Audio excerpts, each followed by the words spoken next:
மதுரையில திருப்புவனம் அப்படிங்கிற ஒரு அற்புதமான திருத்தலம் இருக்கு. அந்த திருப்புவனத்தின் அருகே இருக்கக்கூடிய அழகான இடம்தான் மடப்புறம். வைகை கரையில் அமைந்திருக்கக்கூடிய ஓர் அழகான ஆற்றல் மிகுந்த அற்புதமான கோவில் அப்படின்னா மடப்புறம் காளி கோவில். மடப்புறத்தை அறியாதவர்கள் மதுரையின் எல்லையில் யாரும் இருக்க மாட்டார்கள் அப்படின்னு தான் சொல்லணும்.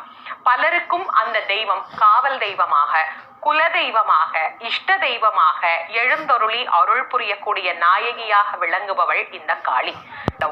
இந்த காளியம்மா பார்க்க பார்க்க பார்க்க நம்முடைய மனசுல இருக்கிற பாரம் எல்லாம் அப்படியே குறைஞ்சு, அப்படியே நம்முடைய மனம் முழுமையா ஒரு தெளிவடைந்த பிறகுதான் இந்த கோவிலை விட்டே நாம வெளியே வருவோம். அப்படி கண்கண்ட தெய்வமாக விளங்கக்கூடியவள் இந்த மடப்புறம் காளி.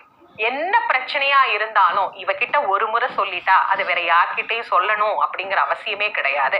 அப்படி ஒரு அற்புதமான தெய்வம் இந்த அம்பிகையினுடைய